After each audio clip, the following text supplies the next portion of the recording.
Well, hello everyone, and welcome to round number 5 of the REMUS GT3 Championship here on RaceRoom. My name is Malmedie. I'm going to be your English commentator for this evening's proceedings, and that's a great start there from Tim Yoshel, just giving us a little bit of a show as he tries to negotiate the mountain here at Bathurst, one of, if not the most famous Australian racetrack, home, of course, of the Bathurst 12-hour and, of course, the famous V8 Supercars at Bathurst 1000 as well. A very storied track here in this one, and it's going to be a great host for the penultimate round of the championship here in the REMUS GT3 Championship.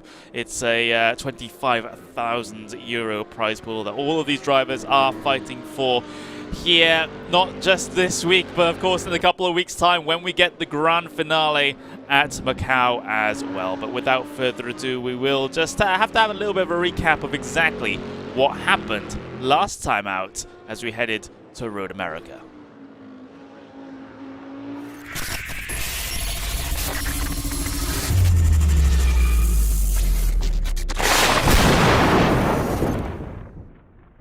"20 minutes of racing for race number 1 in the REMUS GT3 Championship here at Road America is now underway. It's a great start from the Team Malmedie cars, all three of them at the very front, able to get away well as Ottaviani loses a position on the start there for Team Shmee. That Bentley's going to file a little bit further down in the pack as we head in towards turn number 1 for the first time here, side by side between the two teammates of Ottaviani and Christopher Hergfeld as they head their way through turn number 1 in on the way onto the brakes into Canada corner. Whoa, someone's had a big one. Big instant towards the very back there. Couldn't quite see who that was. It was Alexander Dornaden in his blue Team Shmee Bentley, using the straight line speed. Whoa, he gets covered off by Florian Hasse down in towards turn number 5. He wrenches the inside open though. Still has a slight overlap here through the left-hander, but Hasse gets the better speed off the corner. Here is another attempt from Max Pfeiffer to get around his teammate for the race lead. Going to swing it around the outside once again. Careful with the track limits there, but it is Max Pfeiffer through on Emre Cihan. I have to wonder if the stewards are going to allow him to keep that one, because if you ask me, that was really a pass off the circuit. Hasse down the inside of his teammate Cihan here for P3. Side by side through turn 1, and Cihan gets pushed off the circuit, and this is what I meant by the infighting with Team Malmedie. Now it's getting Ottaviani involved, and as a result of all of that, Ottaviani's been able to get himself up into P3. Cihan's going to try and come back out. Ottaviani here on the way up in towards turn number 6. There's a little bit of a squeeze from Ottaviani towards the inside, but allows Cihan the space, but Cihan gets into his into his rear left and sends him into the wall. With the defense so far, as Hergfeld down the inside loses control and he hits the barrier on the inside. Oh, and the rejoin is diabolical, straight into traffic. Max Pfeiffer though hits his way across the line to win here at Road America, race number 1. Let's see how race number 2 turns out here at Road America for the REMUS GT3 Championship. It is indeed underway. Lucas Muller from that front row gets a pretty good start, slots in behind your pole position sitter on the way down and towards turn number 1, ducks back out of line again, tries to look around the outside and towards turn 1, the battle between the two race leaders. It looks like Hergfeld's going to come through on that one. Okay, there's a spin in the background. Krippener is around and has caused a little bit of contact behind as well. Multiple cars around out of turn number 1. It's Lucas Muller then trying to defend from Bent Banki into turn number 1. Banki swinging it out there, has a slight advantage into the corner, has to use the run-off to try and complete the move, maintains the overlap into turn 3, maybe looking for a bit of an up and under, but Dornaden down his inside there, just didn't allow him to try and carry the momentum through the apex of turn 3. Muller might have to put on another defensive effort here in towards turn number 1. He's moved to the inside again preemptively, and well, another attempt around the outside for Banki, another attempt that hasn't quite worked out, but maybe he's a little bit closer this time in towards turn number 3 than he has been. They're absolutely level coming through the right-hander. Now Dornaden is on the outside looking into this one as well. He's trying to push his teammate, but here's the battle for the race lead then. This one has been strung on us all of a sudden as Hergfeld's trying to hold on to position, hold on to the race lead, but he simply is not able to do so right now. On the way into turn 1, that's not usually the opportunity you would go for unless you are reliably able to carry the momentum through. And it looks like Christopher Högfeldt has had, he now has a slight overlap in towards turn number 3, which is the preferred line through here. He gets a car length ahead. He regains P number 1. Bunky's doing all that he needs to do at this point. Another little switch down the inside before the carousel through turn number 8. Now it's a turn number 9, a carousel. Bunky continuing to try and wheel it around the long way. It's so tough to do at the carousel because you're losing ground all of the time. And that's exactly what he has done for Team Shmee as Christopher Högfeldt wins race 2 here at Road America.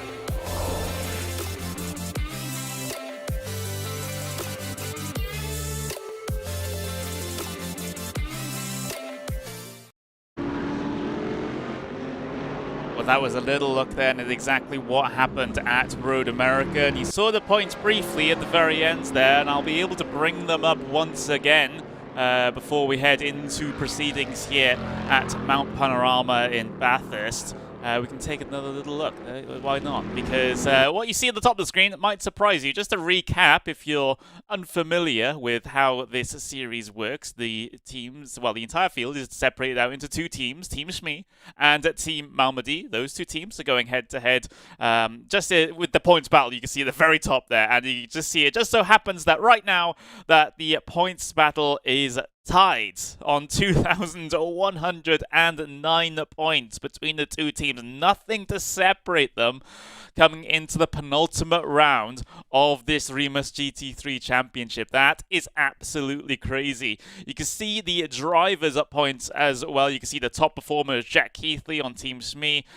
You've got Florian Hasse there, P1 on Team Malmedie. There is a separate, of course, Drivers' Championship going on as well. So Florian Hasse, P1 in terms of that championship, Marco Page even P2 in terms of that championship, and then you have Jack Keithley is going to be 3rd in the Drivers' Championship. And of course you have a certain amount of guest drivers that join us week to week as well. They have their own little championship going on for bragging rights between themselves as well. But how about that?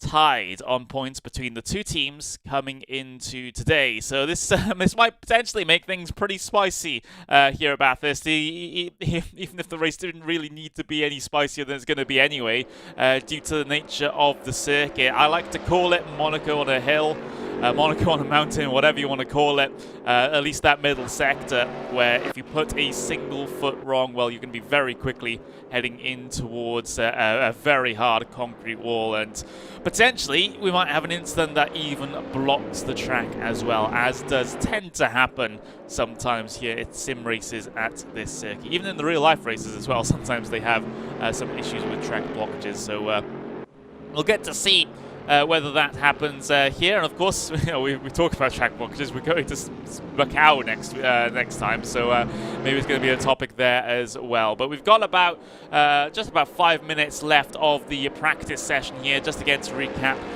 with regards to anyone who is unfamiliar with the championship and wondering what's going on. Of course, GT3 Championship, all fixed setup, so all of the different manufacturers are, of course, you know, if there's 2 Corvettes are going to be the same, 2 BMWs, 2 Mercedes are all going to be the same within each other. But of course, the differences in the car manufacturers are still existent. And of course, the race administrators have been able to put in a balanced performance to make sure that one manufacturer doesn't really run away with things compared to the others, but that is a very, very tricky balance to try to strike at the best of times. You can see the 2 teams are separated out into their 2 different liveries as well. You have Christopher Högfeldt, which is who we're watching in the Corvette at the moment. He's part of Team Shmee. You can see him in the blue. If we get to see a Team Malmedie car, they are going to be in the green. So that's an easy way to tell the difference between the 2 teams here today. Team Malmedie in green, Team Shmee are in blue. And, well, absolutely nothing to separate them in terms of championship at the moment. So it's going to be absolutely crazy here, this one. I'm glad that everyone's able to join us for this one. We'll get qualifying underway in just a handful of moments' time. In fact, 4 minutes' time. You can see at the very top of your screen right there. But for the moment, This is sort of where the point of the season where the whole championship has pushed. Well, push comes to shove here at this point. This is where championships are won and lost in these last 2 rounds. Of course, we've had lots of rounds behind us already. We've had Spa, we've had Nürburgring, we've had the Red Bull Ring, we've had Road America, all behind us. We just have 2 rounds to go. 4 races to be exact. Of course, 2 20-minute sprint races here in this series per race day. The second of those 2 20-minute sprint races will be a full reverse grid based on the results of race number 1. So that's the situation that we're having to deal with here. And well, just before we get too much into the action here, we do have a little bit of a message from our wonderful title sponsor of the series. They might have something to give away.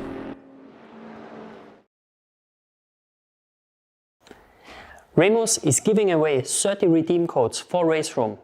To be one of the winners, like the posting, tag 2 friends with whom you want to race with, and follow the REMUS account. Good luck!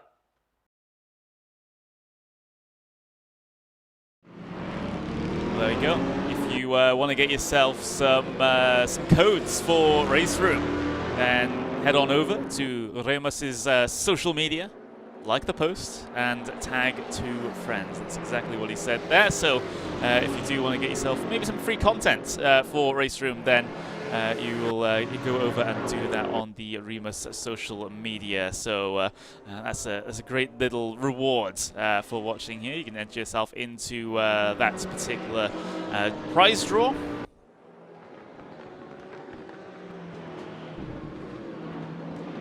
So 2 minutes to go left in practice here. It's great to see, of course, Shmee himself in the chat, continuing to give his team the unconditional love and support that's required here sometimes in this series. And I think Florian Hasse might need some unconditional love and support as well, as he's found himself into the barrier a little bit here with the very end of the practice session nearing at this stage. But yeah, it's great to see Team Shmee, Shmee himself in the chat, and of course, we haven't been visited by Malmedie yet. It seems to be a very one-sided chat here. So there we go. Yeah, I certainly can't wait to get things started here. Of course, we've had a good couple of different winners over the course of this season. It hasn't been really the same names at the top of the order every single week, which is what we love to see. Of course, we saw Christopher Högfeldt come across the line to win race number 2 last time out at Road America. He was certainly very happy about that. We've had multiple runners get themselves in those top couple of positions. Of course, Florian Hasse does lead the Drivers' Championship at the moment, but it is quite a slim margin back to Marko Pejic, who's part of the same team, of course. So it's going to be interesting to see how the sort of intra-team rivalry turns out between those two when it becomes more of a fight for the Drivers' Championship than it does a fight for Teams' Championship. But we will have to wait and see with that regard. We'll sort of get ourselves qualifying sorted out here in just a little bit, see how everyone stacks up, then we can start talking about, a couple of little bit deeper topics, I suppose, in this one.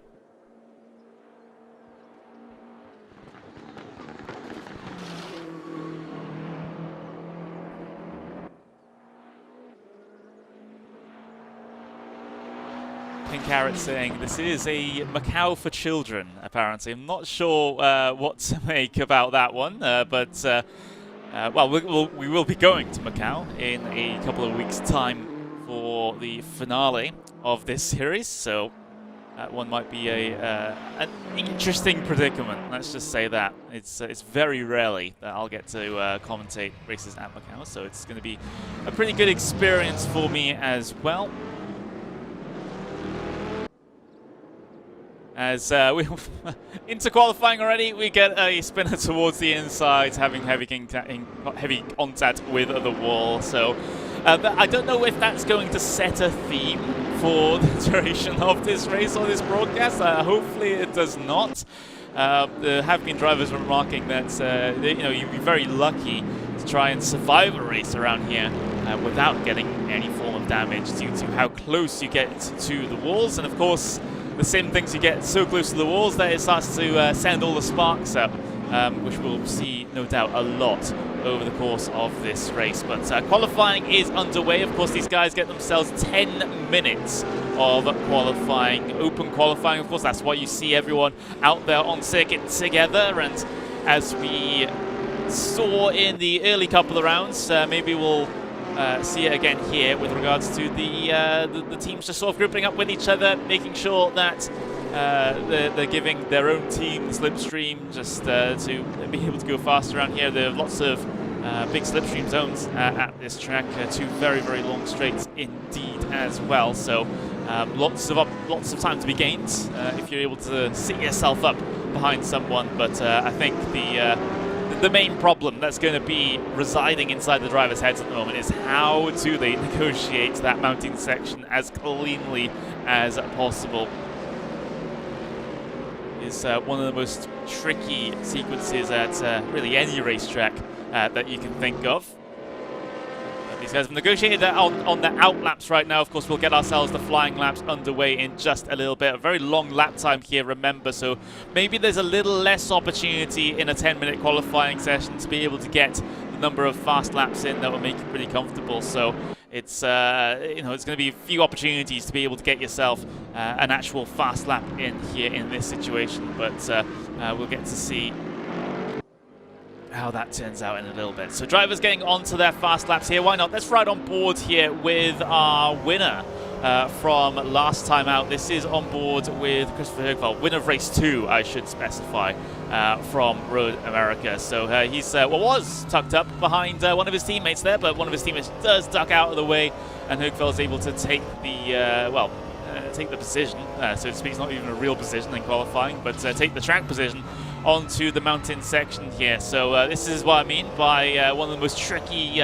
sequences of any sort of racetrack anywhere in the world. So you see how close you get those to those walls as you start to get yourself towards the top of the hill. The fastest sector 1 for Christopher Högfeldt is pretty good going, racing around the very top of the mountain now through Solomon Park, then into McPhillamy Park, and then you get yourself down into 10, 11, 12, 13, 14. This is Skyline, and then it's the S's, and then through what's called the Dipper, the big, big downhill moment, as you can see Högfeldt just getting himself a little bit too close for comfort with regards to the walls on the right-hand side. You can see he's picked up a little bit of damage there on his front right as well. So still a faster sector 2 as well. Remember though, on these initial laps, the sort of with things being purple sectors or not, so a little bit inaccurate. So not sure whether this is an absolutely blistering lap time for Högfeldt just yet. We'll have to see how everyone stacks up when they head their way across the line to start the first of their flying laps. But for Högfeldt into the chase then, of course, big overtaking opportunity at this circuit, especially after that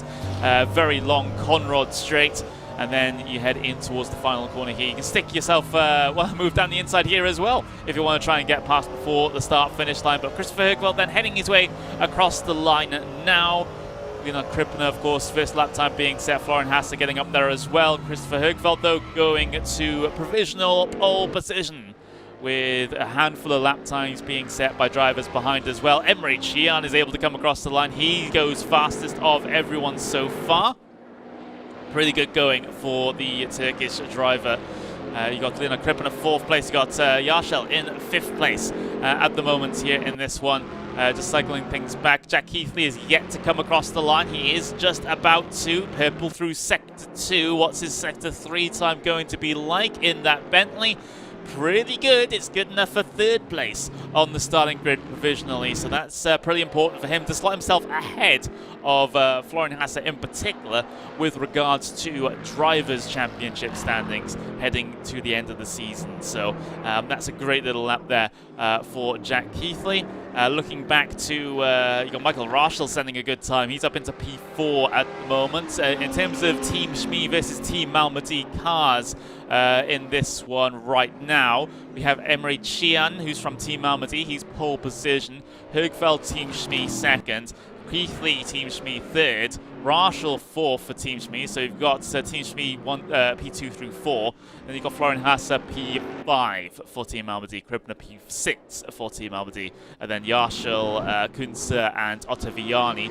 Those are all Team Shmee cars rounding out the 7th through 9th positions in qualifying at the moment. So it's just how close, well, it just goes to show how close the two teams here are at the moment. Absolutely tied on the points and trying to take big old, well, shots at each other at the very front of the field here as well. You see Ottaviani even trying to fight a little bit of a battle side by side with a Malmedie car on the way in towards the chase here. None of them wanting to really give up too much momentum on their qualifying laps here. So they, well, maybe as a result, just sort of slow each other both up and then no one wins out. That's sometimes the reality here.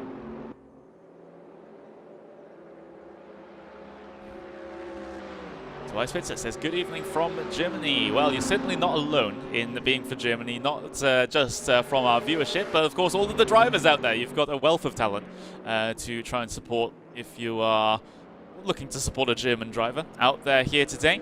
3 minutes and 20 seconds left of qualifying then. It is the Turkish driver of Emre Can that leads the way for the moment here in the... Well, coming towards the very end of qualifying here. Like I said, it's a very long lap time here at Bathurst on the order, well, almost exactly 2 minutes. Here you can see that from Emre Can's time at the very top of the scoring pylon on the left-hand side of your screen. So it's just going to mean that there's a little bit less opportunity for you to get yourself your laps completed out there. You won't get as many of them.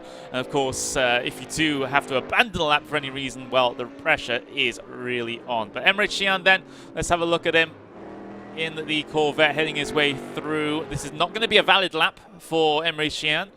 So he's just coming on to his final lap now. Should be able to get that in before the end of the session, of course. It's a 2-minute lap time here, 2-minute 30 left remaining on the clock. So some drivers did decide to, after their first lap, to take the toe back to pit lane, make sure they can get back out there on a fresh set of tyres. Some drivers deciding, well, they just want to stay out this one extra lap here, you know, even on the tyres that they started the session on.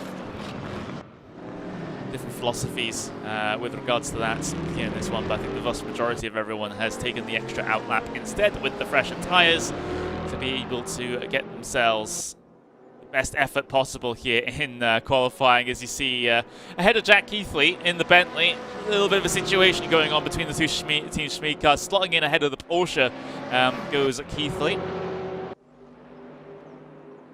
We'll remind everyone that the well, RaceRoom tends to show the qualifying results pretty early, actually before the end of the session's actually done. So if you see the results pop up, that doesn't necessarily mean that that no one can improve on their times. So when that does happen, we'll have to keep a lookout on who is able to improve, who is not able to improve. It will block your screen just for a little bit. But for Jack Keithley across the line, that was a fantastic lap time there, going a provisional pole position.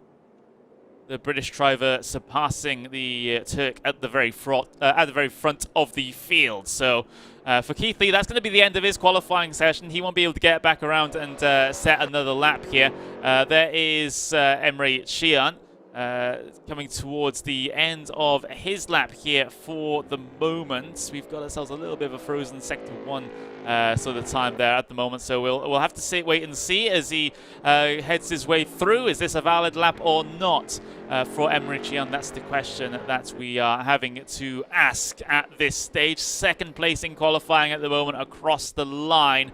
Not able to improve. I think that lap was invalid for Emre Can. There's the results popping up, but qualifying is not necessarily done at the moment. There's still a couple of cars further back through the order, so they're going to be able to improve their times here, perhaps. As it is Jack Keithley on pole position, though. There you can see the last-minute change. I think it was Dornan up into P10 there. With Rodriguez in P11. But Jack Keithley pole position with Emre Can in second, Christopher Högfeldt in third with Tim Yarshall fourth, Marco Pajic starts in fifth with Florian Hasse starting in sixth, Michael Rachel starting in seventh with Kripner in eighth, Max Pfeiffer in P9, and Alexander Dornaden rounding out the top 10 drivers on the starting grid here today. Manuel Rodriguez P11, Ben Spanky in P12. 12 today. Ottaviani and Kunze running out the top 14 cars, and you can see, no doubt, the rest of the cars further down the order there. So that is how qualifying stacked up here at circuit Mount Panorama at Bathurst. And now we'll get ourselves into a little bit of a warm-up session before we go racing for our first 20-minute race here today. And of course, after that, we'll have another little break, and then we'll head into our second 20-minute race, and that will be using a full reverse grid based on the results of race number 1.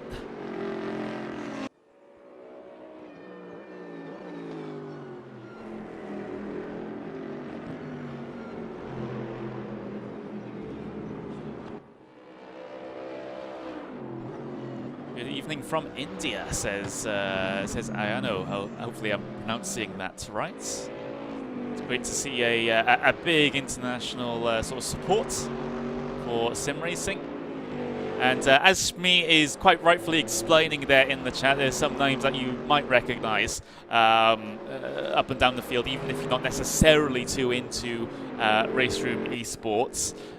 There are a good couple of guest drivers that do make an appearance from time to time here in this series. So this is why you have drivers like Esteban Booth and Ferdinand Habsburg as well getting themselves involved here today. 30 drivers connected up to the server for the moment. 30 drivers looking to take the start as well. Hopefully no one has any technical problems for the start. That has happened before. And, well, fortunately, I don't think anyone's going to have any of those sorts of issues here today, as long as the internet holds up, of course, as we'll see these drivers getting themselves the last couple of moments to be able to get a tiny bit of practice in. Of course, you know, there's going to be a lot of practice going on before these races, regardless, in the weeks leading up to these events. So it's not really too valuable to be able to get this extra time just to get yourself acclimatized, but some drivers use it for different purposes, maybe just to get themselves into the zone, so to speak, maybe get themselves calmed down after qualifying, which can be quite exciting. But of course, we had a little bit of a more relaxed affair here today in this one, so maybe the heart rates have already come down from qualifying.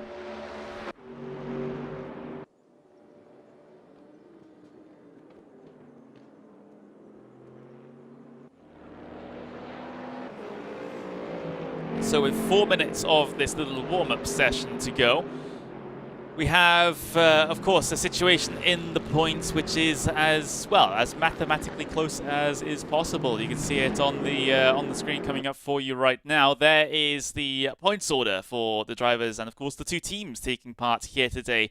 Both teams are tied on 2,109 points coming into this one. There were a few stewards' actions after the last race at Road America that had kind of influenced things somewhat. So this might not match up to any provisional results that you saw at the end of Road America. But this is the points order after all those steward actions were taken into account.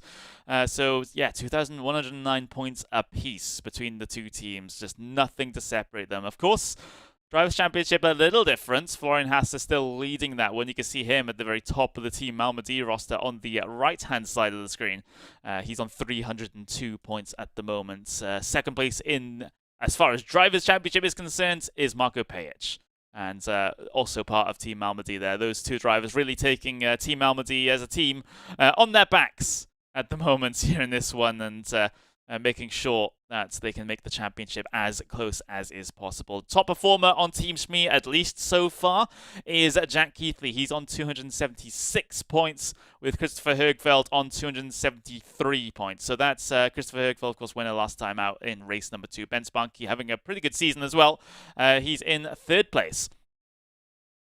Third place in Team Shmee, not third place in terms of Drivers' Championship. I will have to reiterate that. But that's the status of everything so far in this one. But remember, we only have 2 rounds to go. We only have 4 races to go. It's crazy how fast these seasons tend to draw themselves to a close. It felt like it was only yesterday while we got ourselves started at Spa-Francorchamps.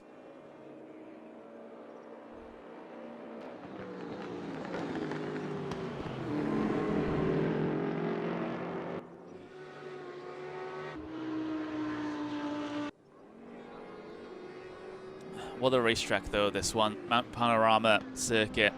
I said in the opening to the show, it's Monaco on a mountain, and it very much deserves that moniker. As it's a track not for the faint of heart. In no matter what sim, in no matter what car you decide to take around this circuit, you're going to be lucky to even get yourself around if you're not too good of a driver, aka me.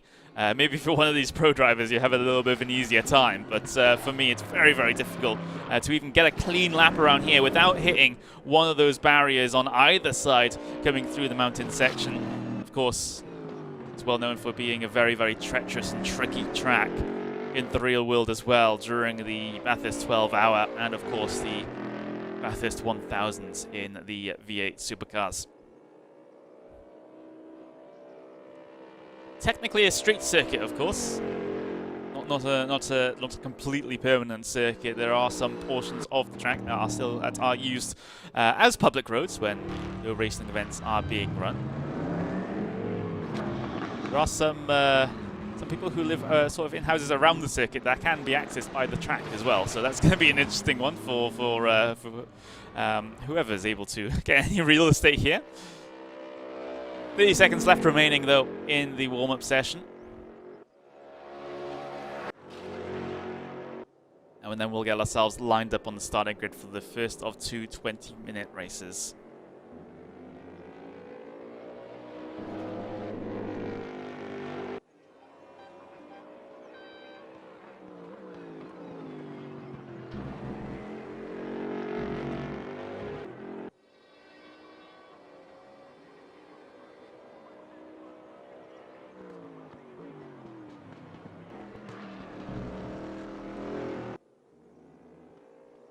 So we shouldn't, just a couple of moments, get ourselves transferred over into that race session. And then you'll see the drivers take themselves to the starting grid here. Of course, it's a very, very, very, very, very short run down in towards turn number 1 here at the start of races here at Bathurst. So we'll still see the vast majority of the field stacked up 2 by 2 through turn 1, I would have thought. And then, of course, we have that long straight down the mountain straight into Griffin's Bend for turn number 2, as we'll get to see perhaps a lot of slipstreams and, well, a lot of strip streaming and slipstream passes coming down into turn number 2 here today. We'll see how that one works out. But drivers do have now a maximum of 25 seconds to get themselves ready and waiting on the starting grid. It is a team Malmedie machine at the very front of the field to lead them off here. Of course, crucial to get yourself a good start, especially in this series where you could very easily be swallowed up by the field as quick as a flash. So you don't want to be going backwards pretty much immediately as far as these race starts are concerned. But there we go. 20 minutes are on the clock here at Bathurst. We're about to get ourselves racing here at Mount Panorama for the penultimate round of the REMUS GT3 Championship here on RaceRoom. We are now underway. It's a good start from the front row from Jack Keithley. He'll be able to challenge the race leader down in towards turn number 1 for the first time in the Bentley. It's Malmedie versus Shmee already through the first turn, and Jack Keithley, with that lightning start, has been able to get himself up into the race lead. And now Gian has to be looking behind as well, because Christopher Hergfeld is looking all over the back of that fellow Corvette as they dip down the hill in towards Griffin's Bend for the first time here. No instance further back through the field as they now have to go, well, at least to the front part of the field, single file through Griffin's Bend. Careful with that wall on the outside. It can have a very magnetic attraction to the cars as they head onto the mountain section for the first time. What a start it was for Jack Keithley. P2 up into the race lead. That's how you want to start one of these races. Xian is very lucky to not lose more positions on the start there, as Christopher Hergfeld was looking very, very threatening indeed. Now, at the very top of the hill through coming up towards McMillan Park, as you see Page there, we're just watching that Porsche just sort of platted the wall on the inside there, on the apex of the corner. And now down the hill they come through Skyline. The S's into the dipper. It's so tricky to get your line right through here and just to thread the needle perfectly in between the walls. We've seen lots of brushes with the walls already. We saw that with Page, of course, and now down on towards the Conrod Straight for the first time in this event. Keithley trying to stretch his legs in the Bentley at the very front of the field. Sheehan about half a second behind him at this stage. Högfeldt another couple of tenths of a second behind Sheehan as they head their way into the chase for the first time. No massive problems, at least as far as the front for half of the field is concerned here. You can see the rest of the field heading their way through the chase right now, coming up towards that final corner to complete their first lap here of this 20-minute event. And that's a great little result there from Team Shmee to get the race lead this early, having two cars on the podium at the moment, although it is a pretty split contingent inside of the top 10 between the two teams. Of course, it is only the two, well, it's only the top 8 finishers, I believe, in each team that actually score themselves points for their team. So you can afford to have a couple of casualties here, but you certainly still want that buffer to be able to work with Sparks Fly as they head their way out of the Griffin's Bend. And so, well, Sheehan has gained a whole bunch of time to try and lock on to the back of Jack Keithley here. And now he's going to try, I thought he was going to look for a move there through the right-hander. That's certainly one that doesn't really work in the grand scheme of things, but things still remaining close here at the very front of the field. There's a couple of fouls going on a little bit further back. You have one for P20 between Sinyan Gune, and you got Andre Santos and Adam Pinces all involved in this one as well, in this little train towards the very back of the order, but they're not really actively swapping positions for the moment here, as we'll return ourselves back towards the very front of the field. It does seem, though, at this stage, at least with two laps worth of information, it does seem that Jack Keithley is just that little bit better on the mountain section in the Bentley compared to what Sheehan is able to do in the Corvette. So maybe we'll see if that's going to be a theme that continues to develop on over the course of the two races here today. You can see a little bit of weaving, a little bit of breaking the slipstream down the Conrod Straight, but Sheehan simply not close enough to be able to make a move. Speaking of moves being made, though, Marco Pajic, Tim Yarshall, they're deciding to go wheel-to-wheel through the chase, and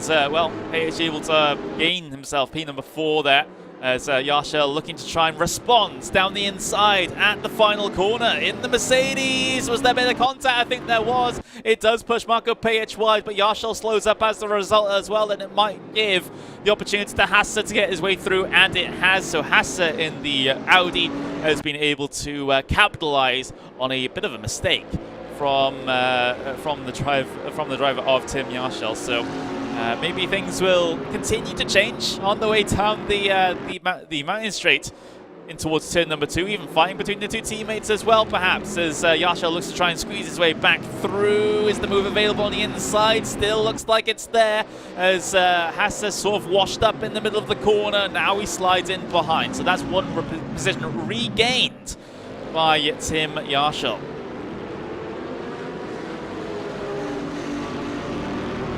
Fantastic fighting for the top 5 positions here.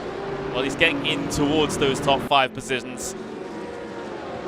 Not all that much you can do with regards to overtakes on this very narrow and winding section, though. Back end out a little bit for Marco Pajic as he swings it through McVillamy Park, and well, I don't want to be doing that too much, of course. You know, even though it is a short race, you don't want to be taking too much out of the tyres this early on, so you want to keep them in check.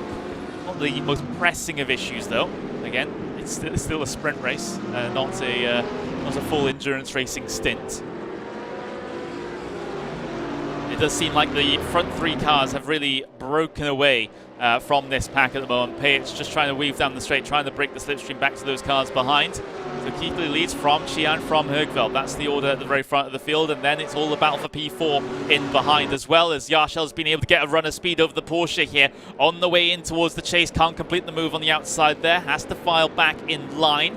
Pajic maintains P4 for now. He has a little bit of a help behind as well as Florian Hasse. That might be able to cause Yarshall a little bit of a problem here, but it is a straight-up duel between the Team Shmee and the Team Malmedie cars with about, well, just shy of 14 minutes left to go here.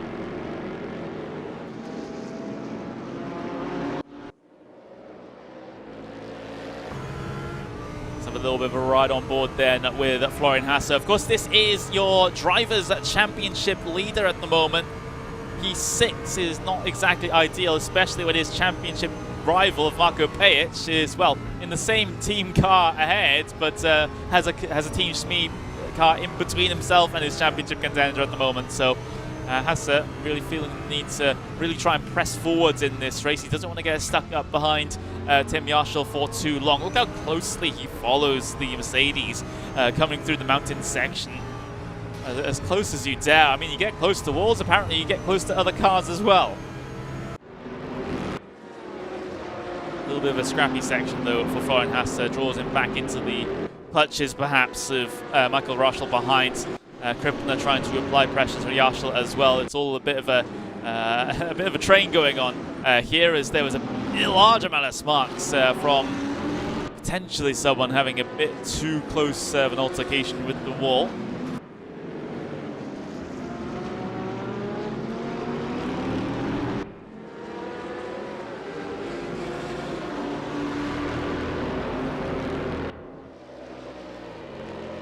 Down Conrad Straight then once again. Are there going to be any moves being made into the chase this time around? It's certainly one of the more favoured overtaking opportunities at this racetrack. We'll see if anyone decides to go for it this time around. Looks like everyone's going to stay in line though, so no action on this particular lap coming through that section, at least with the very front of the field. There's still fighting going on behind though. This is Ottaviani trying to defend from Guinea, from Pinces as well. The Team Shmee car trying to stay ahead for P19 at the moment, as Guinea very slow off the chase. Pinces decided to give him a little bit of a push off the corner, a little bit of encouragement required perhaps, as I will try to stop tripping over my words here. Not sure what is entirely wrong with me today, but there we go. 11 minutes and 30 seconds left remaining in this one. There's side by side down the mountain straight then, as we see Krippner and Yarshall going wheel to wheel. And is this Team Malmedie able to squeeze themselves ahead around the outside of Griffin's Bend? Krippner fails to carry the momentum required to be able to complete that pass around the outside there. It is so easy to carry too much speed through Griffin's Bend and then clatter the wall on the outside. That was what Krippner was petrified of, but now he has Bent Spunky to causing him a little bit of trouble getting all over his rear end. And well, here's the onboard with Bent Spunky. Of course, originally with Thor Esports, of course, the Slovakian, handful of tenths of a second behind Krippner, but Krippner seems to be doing a bit better on this mountain section than what Bent Spunky is able to do in the Mercedes. But Mercedes maybe a little bit better coming down the hill, maybe a little bit more performance there for Bent Spunky, as everyone's still stacked up together. Who's that making a move down in towards Forest Elbow? That was Mark Gassner. Gassner just sticking it down the inside in the Corvette, absolutely without regard for Julian Kunze. Kunze, of course, sort of gave him the space here, and now we'll continue the wheel-to-wheel action. We'll continue the wheel-to-wheel action ahead as well, because here's Florian Hasse and Marko Pejic going, or rather Tim Yarshall, excuse me, going side by side through the chase. Yarshall maintains 5th places. Here comes Hasse back off the corner, gets a little bit of a speed, gets a bit of a run, looks to the inside outside as Yarshall just occupying the middle of the circuit. There was no way for Hasse to try and squeeze himself through, and look at all this stacking up that's happened behind here on the way through the grid spots and across the line up in towards turn number 1. Bent Spunky involved in the thick of things here. Yarshall still at the very, at sort of the very front of this train. Of course, he has Krippner to be concerned about as well. The action deciding to pick up a little bit here, heading into the second half of our first race, wheel to wheel behind Dornaden and Pfeiffer. So Dornaden able to come out on top in that one. We'll have a little bit of an update. As far as our race lead is concerned, Jack Keithley leads by just a handful of tenths of a second over Emre Cihan there. So Cihan has done a good job keeping Jack Keithley in check at the moment. Maybe we'll start to see a battle develop for the race lead in just a couple of moments' time, and well, maybe even on this lap if they're close, coming down the Conrad straight into the chase. But close moments on the mountain as well here, back through the order. Careful with the walls, everyone. Whoa, getting a little bit too close. I doubt there'll be any paint on the right-hand side of these cars at the dying moments of this race.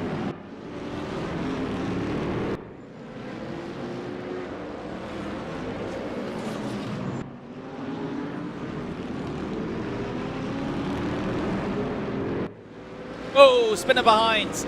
Julian Kunze around. Peter Pilska also around as well. What has happened there? Coming out of the forest elbow, Pilska just has to hold the brakes here.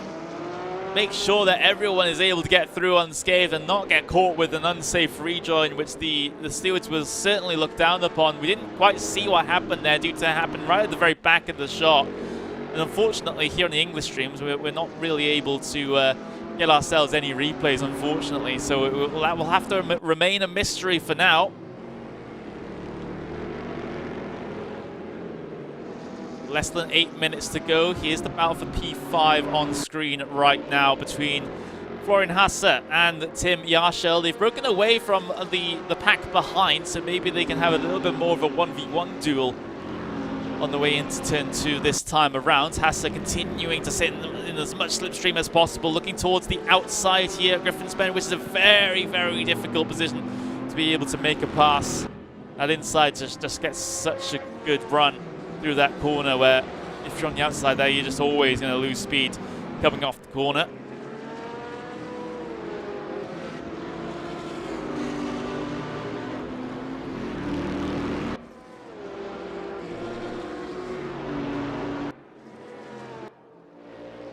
Looking back up through the field, we got Emre Can second place. He's sort of fallen off the back of the race leader somewhat, now dropping back into the clutches of Christopher Högfeldt. It does seem that maybe those Corvettes not able to deal with the mountain section as well as the Bentleys, perhaps. I do see them both actually falling back off the race leader when coming through this section, but they do gain a whole bunch of time back when it comes to these long, power-dependent slipstreaming situations.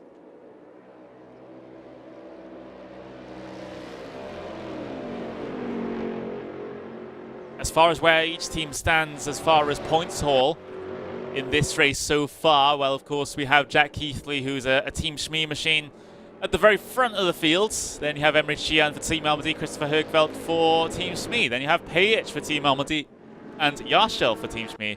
You got Hasse for Malmedie, Kripner for Malmedie, and then you have a handful of Team Shmee cars further behind in the top 10. So things looking pretty, well, I think leaning in the favor of Team Shmee at the moment, but either way, it's going to be very close.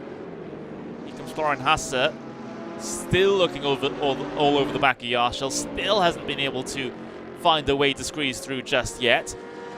2.5 tenths of a second, though, coming off of turn 1 is going to enable the opportunity for a move to be made into turn 2. Down the hill they go, back up it into the braking zone of Griffin's Bend. There's a bit of contact between the two, and well, I don't think that's going to be the last bit of contact between these two that we'll see before the end of this race. Let me tell you that, because Hasse has been stuck behind for a little bit now, and certainly feels like he's faster than what Tim Yarshel's showing at the moment, but just hasn't been able to show it.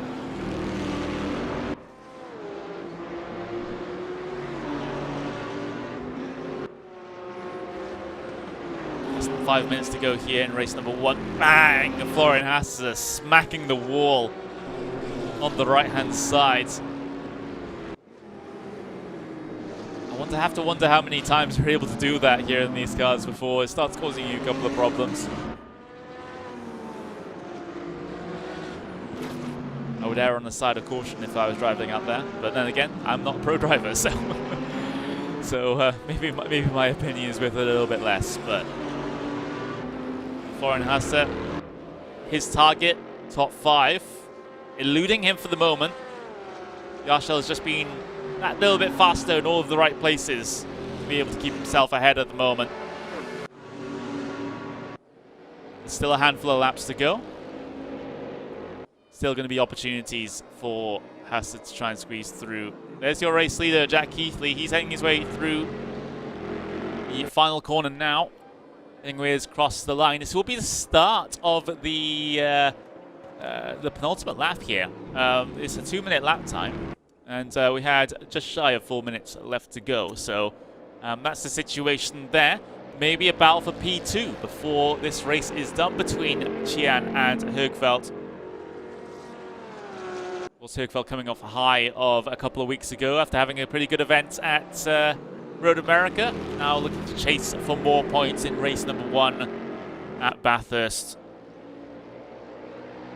Keithley has managed the gap as far as the race leads pretty well at this stage. He, apart from the very early stages of the race, he hasn't really come under threat from those drivers behind him. He was able to get that pass done early in the first corner over Enrichian and hasn't really looked back. Gap up over a second, more like a second and a half between P1 and P2, but P2 itself very much undecided. It's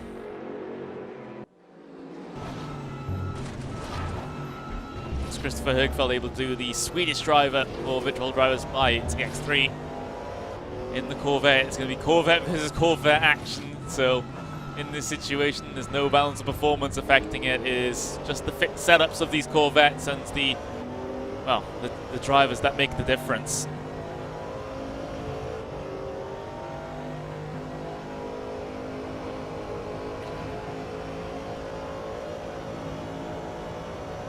Högfeldt trying to maintain the slipstream here, gets a run of speed down in towards the chases. They're going to be a lunge into here. There's a defensive line being taken by Emre Can. It compromises his line slightly through the chase, and now Högfeldt might be able to capitalize on this one, maybe stick it down the inside in towards the final corner. Xian covers that one off as well. We'll head our way through the final corner onto the start of the final lap here of race number 1. And it's a big titanic battle for who's going to come second in this event, because Keithley has now almost extended that race leading gap up to 2 seconds. And, well, that's not going to bode well for Emre Can. He's, looking to try and get the tail end of the slipstream to Keithley, but the further away he gets, the less that's going to be a factor helping him, and the more overspeed that Högfeldt's going to be able to get on him as Högfeldt looks to try and get the pass done in towards turn number 2. We haven't seen really the pass around the outside at Griffin's Bend work all that often so far this race, so that opportunity will go a-begging as far as Christopher Högfeldt is concerned. Xian able to maintain P2 for now. Let's see what happens on the mountain section here with 1 minute to go.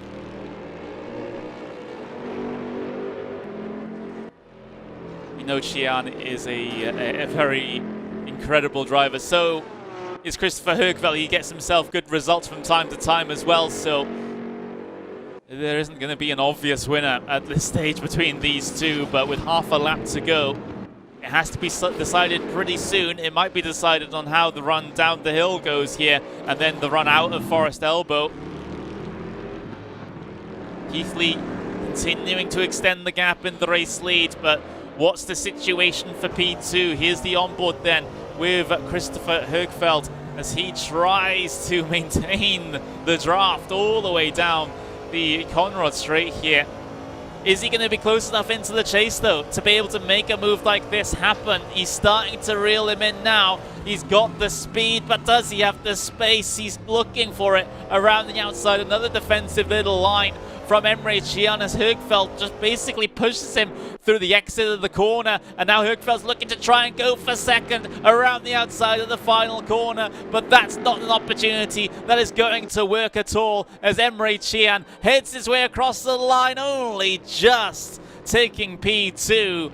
Högfeldt had a run of speed off the corner, but it simply was not enough. Jack Keithley, by the way, takes the race win for race number 1 here at Mount Panorama, Bathurst, for the penultimate round of the REMUS GT3 Championship. Looking further back through the order, here's Simone Pretri down the inside, at turn number 1, so that's the event already over for those guys. The rest of the runners continuing to trickle their way across the line at the moment, but what an interesting event there, especially at the very front of the field with that battle for P2 going on between Emre Can and Christopher Högfeldt. Of course, we'll get ourselves the standings pop up in just a couple of moments' time. But we've got the reverse grid race, race number 2, coming up in a handful of moments' time. Certainly can't wait to get that one started. If you're wondering, well, Esteban Muth will be pole position for that one with a full reverse grid. We've got Nico Bastion will be on the front row. Ferdinand Habsburg will be starting in P3. So some interesting names starting at the very front for race number 2, but this is how they finished for race 1. As Keithley, race win for Team Shmee. Fantastic stuff. Looks pretty good as far as his championship is concerned, especially with him finishing P1 and Hasse, championship leader, finishing in P6 for race 1. Emre Can second place. Good job to hold on to that one. Högfeldt third, despite his best efforts. Pajic in fourth with Yarshel in fifth. Hasse in sixth with Kripner in seventh. Michael Rachel in P8 with Ben Spanky P9. Alexander Dornaden in P10. Gassner 11th. Pfeiffer in P12. Barner P13. Rodriguez in P14. Petrie in P15, and you can see the rest of the names cycling their way through. There's the bottom of the order. Remember, full reverse grid, so both will be on pole position, and Bastian will be in the front row as well. So that is race number 1 over and done with here for this REMUS GT3 Championship penultimate round at Bathurst Mount Panorama. We had a pretty intriguing, all things considered, race number 1, but things tend to get just that little bit spicier when we head into race 2 here in this series, with some of the fast drivers well, having to start at the very back and trying to work their way back through the field, and of course some of the weaker drivers having to try and fight out for the top couple of spots here as well, so at least early on. So you certainly don't want to miss it, but we'll just have a little bit of a reminder of our little giveaway that REMUS are doing here in this one. Well, I'll let him explain it. REMUS is giving away 30 redeem codes for RaceRoom. To be one of the winners, like the posting, tag 2 friends with whom you want to race with, and follow the REMUS account. Good luck!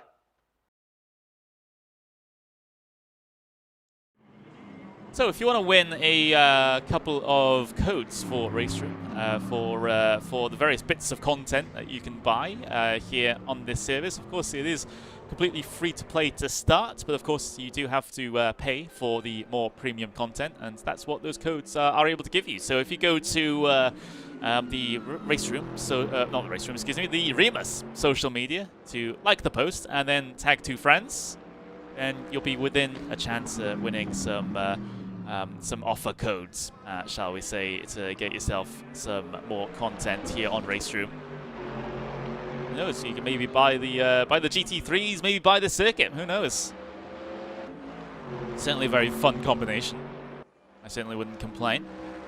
But what a first event. What a first race that we've had here at Bathurst. Of course, he did start to run away with things at the very end as far as the race lead goes, but it was incredible battling further back through the pack for second place. We had those early battles with Yarshel and Hasse for 5th place as well, which is pretty exciting. So hopefully we get to see more of the same in this second race. As far as the points coming out of that first race, I think, well, I said during the race that I think it leans in the favor of Team Shmee at the moment, but I can't say that for certain. We unfortunately don't have any live points available as far as the broadcast goes here, so we're kind of having to try and conjecture as to the state of the points order. But either way, certainly can't complain really if you're well, both of the teams, as they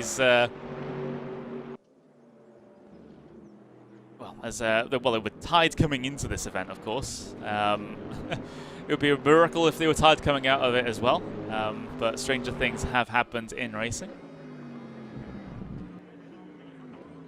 Thank you very much, everyone, for joining me so far in the wonderful YouTube chat, and of course we are streaming on Facebook as well, on the RaceRoom Facebook, so don't forget about those people over there either. Absolute Motorsports esports racing team. For the Malmedie team, he is sending the presence of Lona. Yeah, Lona, I think the loss of Lona has not helped Team Malmedie's cause, but you know, it's certainly, you know, certainly a very, very, very, very, very talented driver, being multiple-time winner of many top championships here on RaceRoom. But yeah, not here today.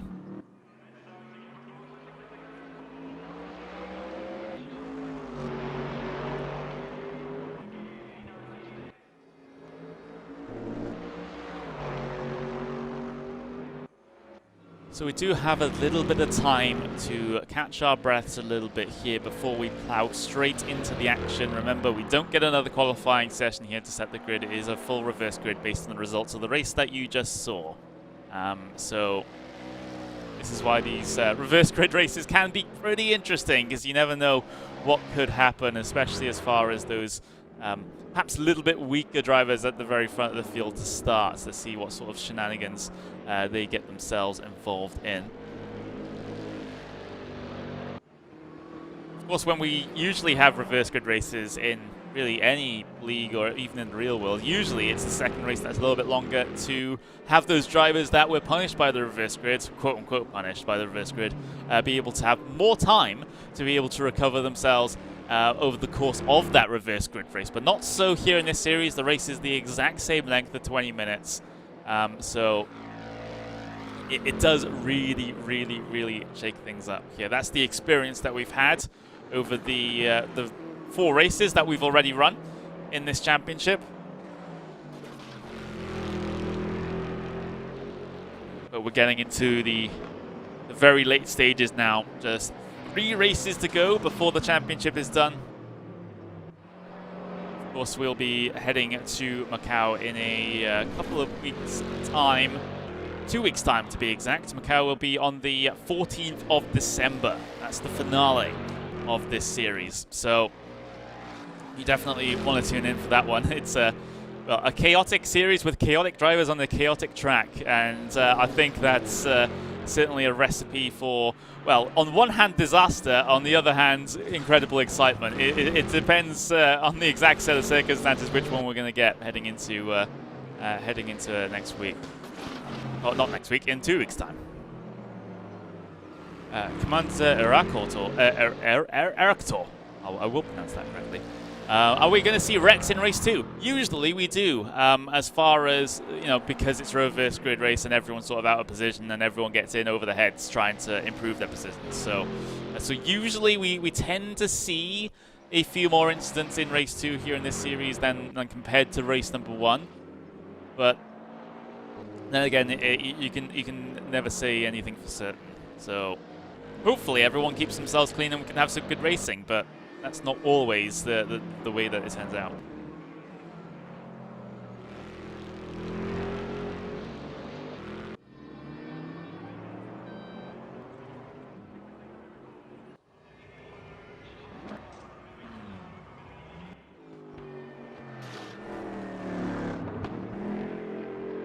So just 10 seconds left to go before we get ourselves the gridding procedure underway for race number 2.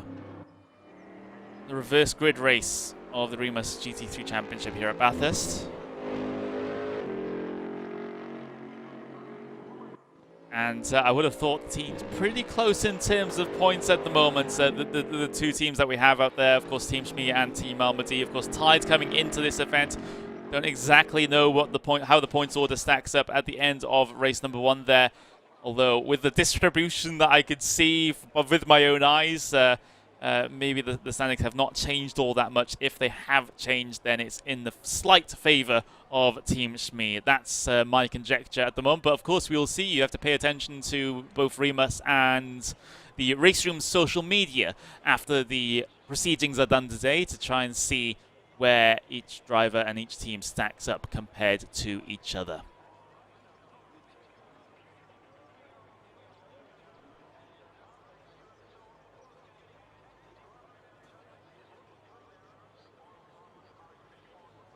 So just a handful of moments then before we get the signal to go racing for the second time here at Bathurst Mount Panorama in the REMUS GT3 Championship for 2021. The last race of the penultimate round is about to get itself underway here at Bathurst. It's Nico Bastian on pole position thanks to the reverse grid Ferdinand Hadsberg on the front row, as well as we go racing at Bathurst for the second time. On the way down in towards turn number 1, Nico Bastian able to maintain the race lead as Habsburg actually loses a position from second place down to third here on the start. Pretty good going for Team Malmedie, getting those two cars, maintaining position at the very front of the order, but it's a whole gaggle of Team Shmee cars that's behind them, as we'll see the fight for the race lead between the two teammates. Peter Pilska getting himself up into P1 here as Kuntz ascended down the inside of Bastian. Bastian losing 2 positions in one corner. Here comes Axel Vermeulen as well. He's up behind in the BMW, but of course no way through in the mountain section here. There's a little bit of side-by-side going on behind. I'm not sure how they've been able to make that one work, coming through the mountain section, through the cutting, of course. And now, as they continue to climb in elevation through Quarry, and of course through Fog Hollow, through Solomon Park as well, all these corner names at the very top of the mountain here. Very, very fast left-handers, as we're seeing, battling further back through the order, side by side through McPhillamby Park between Pinces and Leonard Carton there. As we'll pull up the standings on the left-hand side for you there as they get into Skyline for the first time, side by side, multiple rows deep. Going on further back, how are they going to be able to make this one work? I do not know. Somehow they've been able to get themselves single file before the real tricky part of the downhill section arrives. That's a whole bunch of action going on deeper in the pack, with drivers trying to recover positions after the reverse grip. But here comes Axel Vermeulen. Oh, almost got squeezed out by Nico Bastian there on the way in towards the chase, as Vermeulen now has, well, the inside line into the chase. He's going to be able to complete that position and get that gain. So Fitfoot and Costa are fighting wheel to wheel behind them, between the two teammates. Marvin Dienst is also looking to try and get involved. Oh, almost gets a little bit sketchy on the inside. Through the final turn, oh, Michael Costa spins off of the final turn. It might have caused a bit of an instant behind as well. I thought there was a car spun around. Not entirely sure who that one was, but it's caused a bit of a cluster further behind us. We've got multiple rows of 2 wide taking their way through turn number 1 here at the very back of the pack. That's Jack Heathley involved in the thick of things there. He's, of course, trying to recover from starting at the very back of the grid. He's already up into P17 from P27, so that's 10 positions gained within the first, within the first lap there for Jack Heathley, which is very, very good going indeed, keeping himself out of trouble. But a bit of a chaotic start here for race number 2. We weren't that wasn't entirely, well, we're kind of expecting that as far as reverse grid races go. Battle for P4 going on, though, between Nico Bastian and Luciano Wittvoet. So Bastian, despite starting at the very front of the field here today, down into P5 on lap, or rather P4 on lap number 2 already, trying to hold on to these positions. His task for Team Malmedie is just to keep these Team Shmee cars behind as long as is feasibly possible. Of course, not expecting to get the race win from the reverse grid pole, but, well, not expecting to hold on to that position either, as Wittvoet's able to slide his way through up into P4, and now Bastian has a whole bunch of teammates behind him that, well, he shouldn't really hold up. So there is Marvin Dienst going through, as we've got Sinyon Guinea and Mark Gassner and Christopher Jones also all looking to try and squeeze their way through at this stage on their teammate that started in the reverse grid pole position. There we go. Bastian just getting well out of the way of his teammates. He knows, well, it's better to look after the team rather than look after what is, well, a guest driver at this stage. He wants to try and make sure his team's in the best position possible, but no! For the second time in a row, we see a spinner through the final corner. This time it's a Malmedie machine. Marvin Dienst having an embarrassing one out of the final corner, and look at how many positions he is losing. That really, really didn't work out the way he thought it would, as we'll get to see a little bit of infighting here between the Malmedie cars. But of course, it may be a little bit of shuffling to try and get those faster drivers towards the very front of the train to try and get and lock onto the back of Wittvoet a little bit further down the road.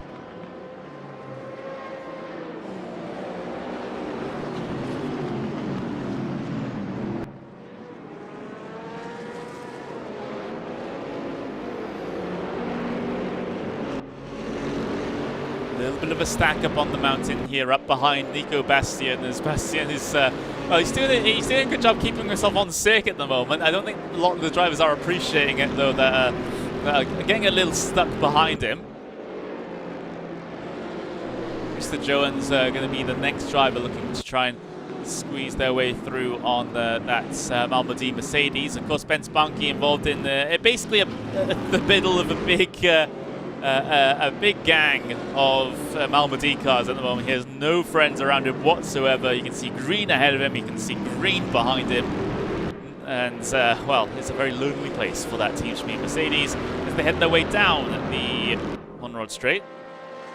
Wonder if Nico Bastien's going to move out of the way of Krista Jones here on the way down in towards the chase. That would be the sensible option. And there we go. It's going to happen. Krista Jones potentially through on the inside there, although Bastien's still going to try and hang it around the outside here. So despite it being a teammate, he still wants to try and fight wheel to wheel, but looks like Jones has been able to get the speed off of that particular sequence of the corners. And now here comes Ben Spunky looking down the inside of Bastien. He knows he can't afford to get held up behind him, and that is a very good opportunistic move for Ben Spunky to be able to make sure he disposes of Bastien as fast as is possible. Fighting further in the pack though, 3 wide into turn number 1. That was Tim Marshall sticking it down the inside of 2 cars there, and somehow he's been able to get those moves done. That was absolutely crazy from the German, and now he has 2 more Team Malmedie cars ahead of him that he's going to be trying to look to get his way through on. That's Emre Cihan and Nico Bastien, as Bastien is going to be a sitting duck here and towards Griffin's bend. He'll try and defend the inside, but Marshall is already there as Bastien swings across the front of traffic there. I don't think that was appreciated by the drivers behind. Thankfully, no instance in that situation as Marshall's able to get through, and well, this is all crucial. All these battles in the mid-packs here also so important as far as the points difference in the championship between the 2 teams is concerned. Remember, we're dead level, tied between Malmedie and Shmee coming into this. So every single point you can pick up here matters a huge amount, especially coming into the final round of the season in 2 weeks' time.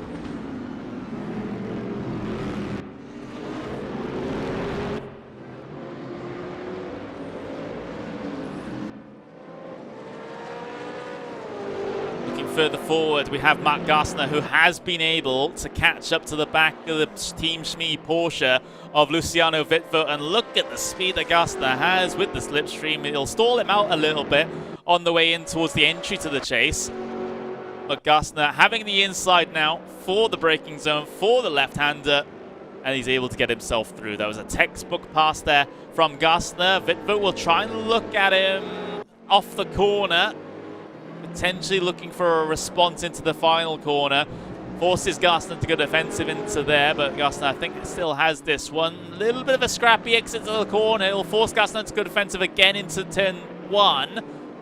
Porsche looking the long way around, gets a slight overlap, but nothing that he can work with. Great respect being given between the 2 drivers here as well for P4 and 5, Gassner and Wittvoet. Wittvoet will have another opportunity with the slipstream on the way down the hill and into Griffin's Bend in just a couple of moments' time. Gassner feeling confident that he can just cover off the inside there, and it'll all be fine and dandy. If you don't get the inside through Griffin's Bend, it's going to be very difficult you to try and squeeze your way through. Looking further back through the field though, there is Jack Heathley. That's your winner from last race. He's in P15. Remember, he started at the very back of the grid, P27, due to the reverse grid, so things still continuing to go very well for Jack Heathley. He has a teammate ahead of him of Christopher Högfeldt now. Högfeldt maybe not wanting to give this one up without too much of a fight, considering that he is technically within the Drivers' Championship picture as well, so he has his own interests to work with here. It's all about striking that balance between trying to help the team and trying to help yourself with regards to the actual Drivers' Championship.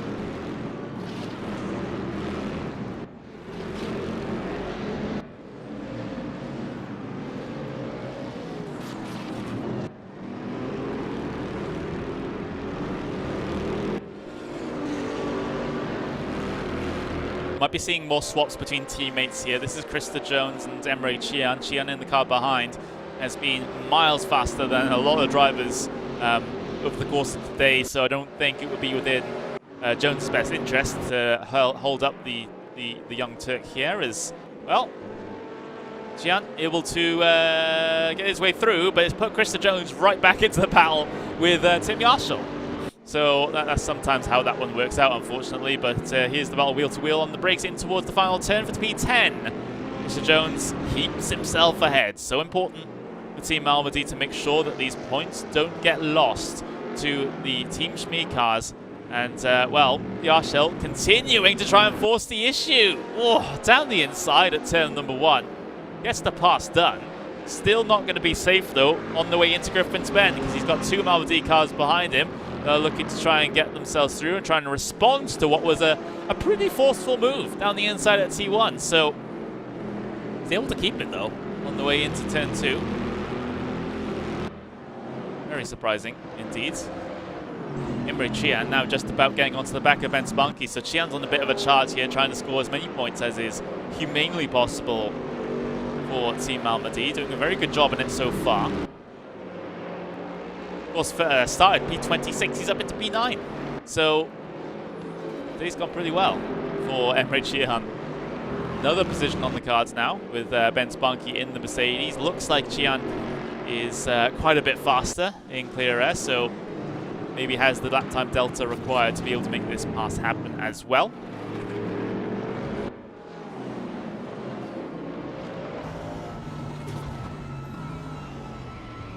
It's right on board with that Corvette here. Out of the Forest elbow, getting all of the slipstream that he desires.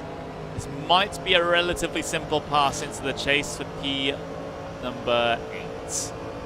Between these two drivers. There we go. There's the slipstream. There's the overspeed. There is the side-by-side. But will it be the pass? Around the outside of the chase is not usually the ideal line. And, well, Qian not getting it done there. Look how close he's following off the corner, though. Might be able to make it happen instead into the final corner. Late on the brakes around the outside. Perhaps not going to go for that committed move just yet. We'll make it still close. Coming up across those grid spots across the start-finish line.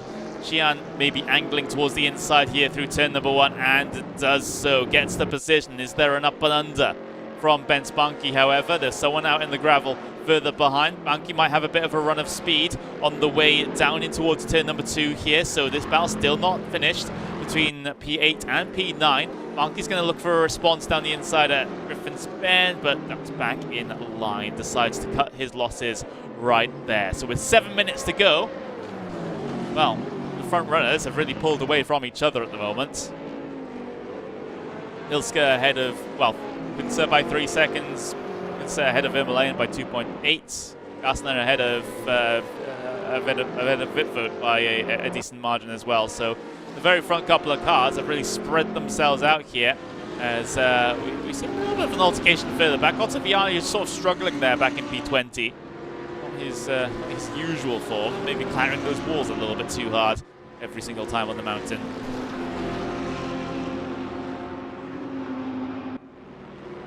Fortunately, both of your front row starters in this event are now retired from this race, as we will, well, Nico Bastian, of course, in pole position. He did not, he tried to hold on for a good couple of laps in the opening portions of this race, but unfortunately it wasn't to be. Everyone was coming through on him like a freight train.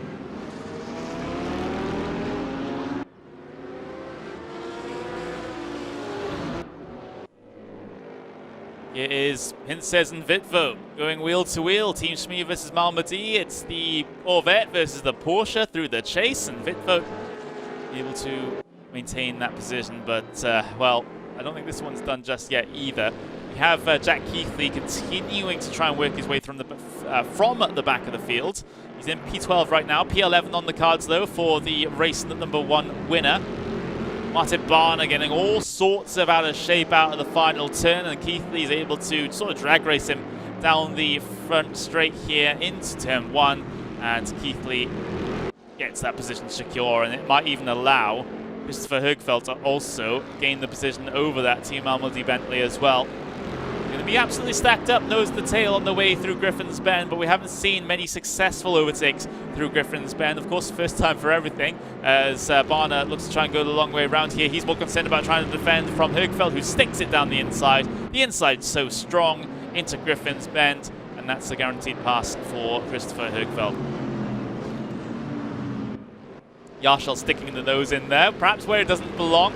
Well, he's able to get the pass done over Barner, though, so I guess I shouldn't complain in that situation. So Yarshall able to dispose of Barner very, very quickly coming up through the cutting.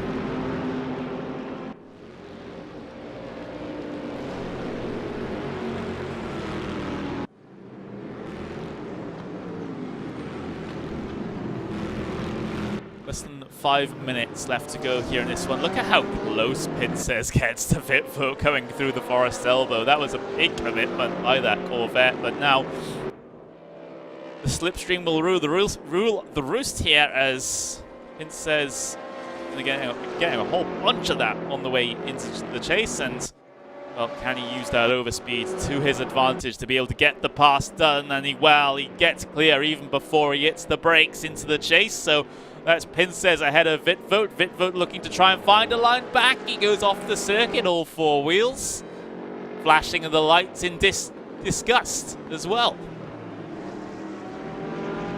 Vitvoet not appreciating how that pass was done. Now he has two things to be concerned about. One, trying to get that pass back, and two, about Sunyan Gune behind him, who's caught up and leading on each other through turn number one. Shot to the back bumper. Vitvoet is not happy with Adam Pincez. This might end in tears if there's an overcommitment. Down the hill they go, into Griffin's Bend. Another attempt around the outsides, but it has a low percentage move of working out. Potentially you can get yourself a bit of an up and under move coming off the corner there, but we haven't seen that be successful over the course of this one either, even though it sometimes tends to be in other series and other cars.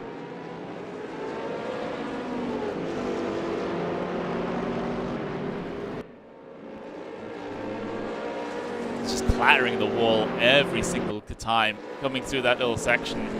Thankfully, the damage doesn't seem to be, or rather, it's not big enough of a hit to really considerably damage these cars. So it seems like the drivers have been able to get away with it for the time being.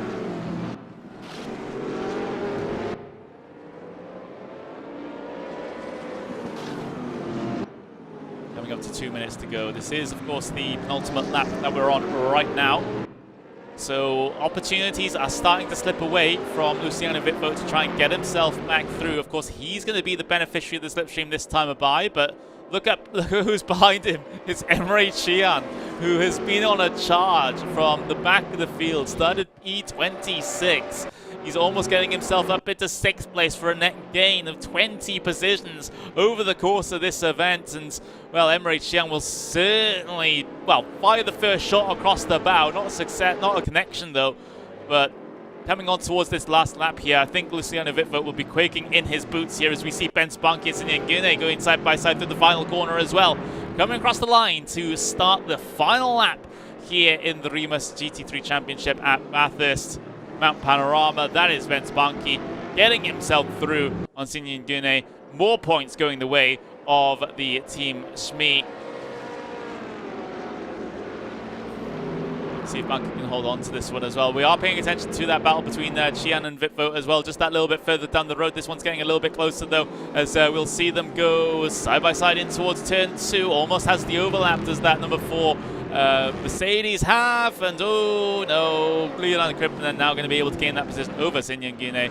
There we go, a little bit of an overcommitment there from Gune as we get ourselves back towards the very front of the field then, because this is the place where, well, not the very front of the field, but P5. This is the place where we've been getting a lot of excitement between all of these drivers. Pincez maintaining the lead of this 3-car trio at the moment.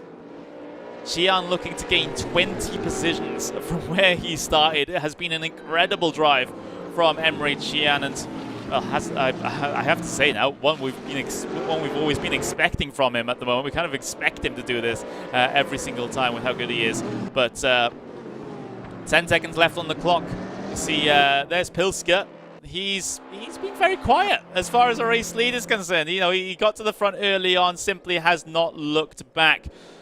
But we do have to look back ourselves and see what's going on for this battle for P5, 6, and 7 here on the way in towards the chase then. Does Emre Can have enough of a run of speed to be able to make this one happen? On the brakes into the chase, looks for a line. Is not successful in doing so whatsoever. Peter Pilska will head his way across the line to win this race for Team Malmedie, but it's a titanic fight here between Cian and Vitvoet for P6. Cian might have been able to do this at the last moment. He's swinging around the outside of the final corner to come home P6 for Team Malmedie.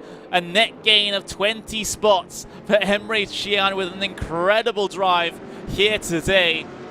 Further back through the field, you got Jack Heathley. He didn't have a bad drive either, from P27 up into P10. That's pretty good going for the British driver as well. But what a chaotic end to that race, let me tell you that. Everyone just sort of trickling away across the line. A very poor event for Marko Pejic today. He's second in the championship, P19 here at the end of race number 2, so going to be hemorrhaging a whole bunch of points to his championship contenders. Of course, Hasse, you've got Keithley, maybe even Cian starting to get himself within the picture of that with Hugfeld as well. There are the results from race number 2 then. Peter Pilska with his first race win of the season, by the way. Getting it done for Team Malmedie with Kunze and Vimalayan rounding out the podium.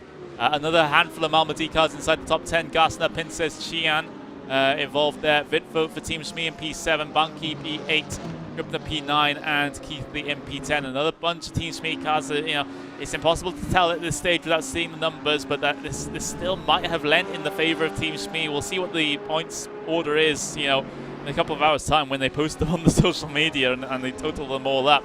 But there we go.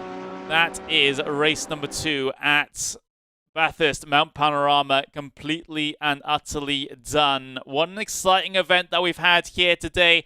Well, of course, that is not the end of the REMUS GT3 Championship. We will have our finale at Macau in 2 weeks' time to decide which team is going to take the title, which team's going to take the which driver's going to take the Drivers' Championship. I'll be here for that. I hope you will be too. But with that, we will have to end. Thank you very much, everyone, for joining me on this English stream of the REMUS GT3 Championship. My name has been Connery Maddock, and I'll see you, hopefully, in 2 weeks' time. It's going to be exciting.